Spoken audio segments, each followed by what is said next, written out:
Giveon's dilemma. Giveon hated eating breakfast with his mother. The massive chandelier above the dining table flickered under the dim lighting, casting shadows over the long table where his parents sat at opposite ends. The room smelled of expensive wine and carefully plated food that no one enjoyed eating. Giveon sat in the middle, picking at his steak with zero appetite. Across from him, his mother, Cecilia Lancaster Banks, sipped her wine slowly, eyes flicking between her husband and her son with that practiced, unreadable expression she always wore. "You haven't been home much lately," she said, finally breaking the silence. Giveon didn't even look up. Been busy. His father, Theodore Banks, let out a short laugh, setting his glass down with a little more force than necessary. "Busy doing what? Running around with another girl you don't care about?"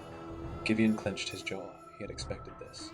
His father had never believed in any of his relationships, but this time it stung more than usual. Because deep down, his father was right. His mother, however, just smiled. She had a slow, knowing smile like she was waiting for the perfect moment to twist the knife. "You have terrible taste in women," she said smoothly, swirling the wine in her glass. "But I suppose I should be grateful. You could have made an even bigger mistake." Giveon glanced up at her, his hands curling into fists under the table. He knew exactly what she was talking about. Abby. His mother never said her name. She didn't have to. His father sighed, shaking his head. "For once, Cecilia, I agree with you." That caught Giveon off guard. Is his father agreeing with her? Abby deserves better. His father's voice was calm but firm. "I hope she realizes it before it's too late." Giveon's mother let out a chuckle. "I was talking about something else entirely, darling." Giveon froze. His father's expression didn't change, but there was a flicker of something in his eyes, like he had caught on to whatever she was implying. A beat of silence stretched between them. And then, as if bored, his mother set her glass down and turned her gaze directly to Giveon. "By the way, I heard your credit card was declined yesterday." Giveon's stomach dropped. "What?" She tilted her head innocently. "Oh, sweetheart, didn't I mention? I had to freeze some of your accounts. Just temporarily." Giveon's blood boiled. So this was her game, again. Every time she thought he was getting out of her control, she took something from him. His car, his accounts, his access to anything that gave him the illusion of independence. His father sighed, running a hand over his face. "Cecilia, for God's sake, oh, don't act like you care, Theodore."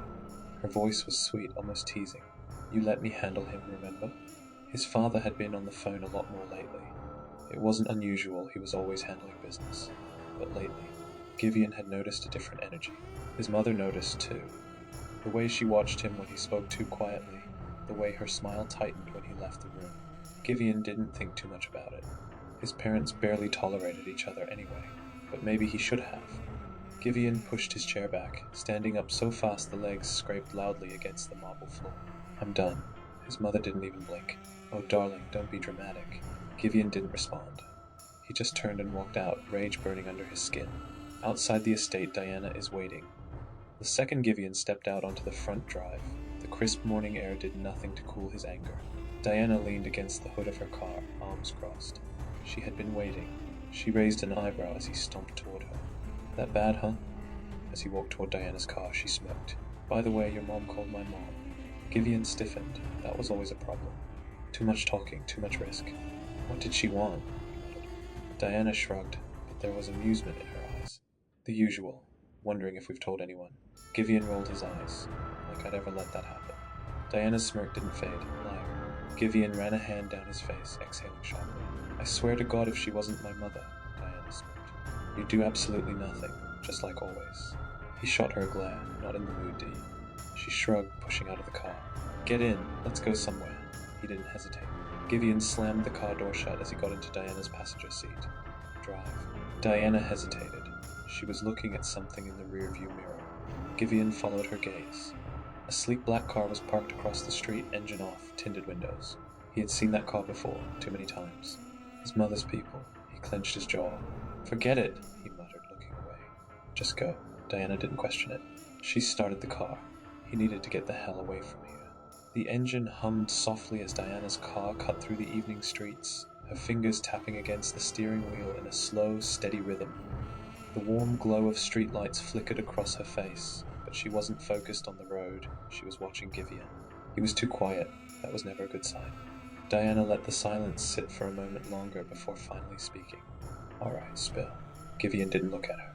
His jaw was clenched, his fingers drumming against his knee. Not in the mood, D. Dianna rolled her eyes, turning the wheel as she pulled onto the main road. Yeah, you never are. But you got in this car looking like you just crawled out of hell. So either you tell me now, or I'll spend the next 30 minutes annoying the shit out of you. Giveon let out a slow, bitter chuckle, finally glancing at her. You're an asshole, you know that? Dianna smirked. I've been told. She didn't push, she never had to. Giveon exhaled through his nose, rolling his shoulders before tilting his head against the window. Abby's at the clinic today. Diana's grip on the wheel tightened slightly.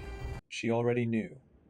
She had figured it out when Giveon started pulling away from Abby completely, when he stopped talking about her like she was his whole world. That was how she knew he was hurting, because Giveon only shut down when he cared.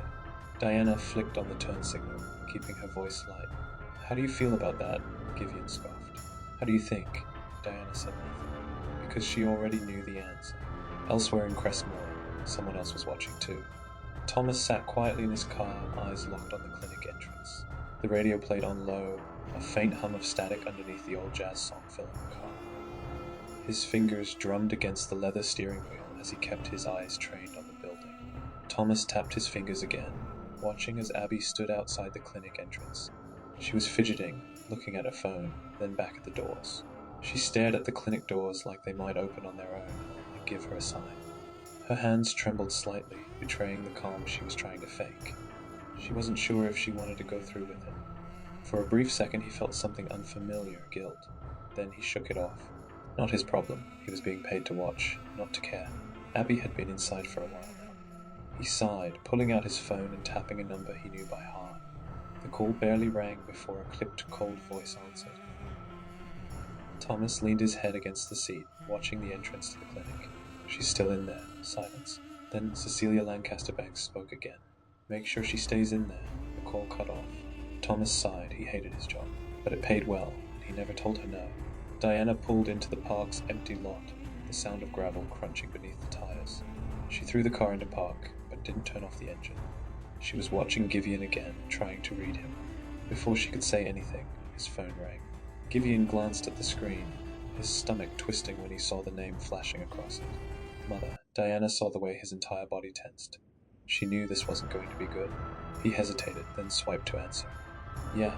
His mother's voice was calm, measured, and filled with the cold kind of authority that sent a chill through him. Tell me she went through with it. Giveon didn't answer right away. His grip on the phone tightened so hard it could have cracked. I don't know, he muttered. His voice was tight, low, almost hoarse. I'm not there. A sharp, disapproving silence. Then, you had better pray that she does. Because if I ever have to see that poor, impoverished bitch again, you will be cut off. Completely. Dianna stiffened beside him. Giveon's jaw locked so tight his teeth ached. Do you understand me? His fingers twitched. He wanted to throw the phone. Wanted to say something back. You don't get to decide that, he muttered, his grip on the phone so tight it could have cracked. His mother went silent. Then she laughed. A soft, cruel sound. Oh, sweetheart. Click. She had hung up on him. Giveon stared at his phone. A pit formed in his stomach. This wasn't over, because when his mother made a decision, she didn't back down. He swallowed his pride, his anger, his guilt. Giveon let out a slow breath, pressing his forehead against his knuckles. Dianna sat in silence. She didn't have to ask what the call was about. She already knew. Dianna exhaled, shaking her head. You're torn up about this. Giveon didn't answer. She sighed. Look, I'm not saying she deserved this, but we knew this was going to happen. Eventually. Her voice was casual, but her fingers were drumming against the steering wheel too fast. Giveon just stared ahead. Yeah, but he didn't sound convinced, and neither did she. And for the first time, she felt sorry for him. She had always known his mother was ruthless. She had known that the woman was calculating, manipulative, and obsessed with control. But this was something else. Giveon, she started, but he cut her off. Don't! Dianna exhaled through her nose, drumming her fingers against the steering wheel. She didn't say anything for a long time. Then, do you ever wonder, she trailed off, her voice quieter now. Giveon lifted his head slightly, side-eyeing her. Wonder what? If something happens to Abby, will it be your mother who pulls the trigger? Giveon didn't move. He just stared at her, and that was all the answer she needed.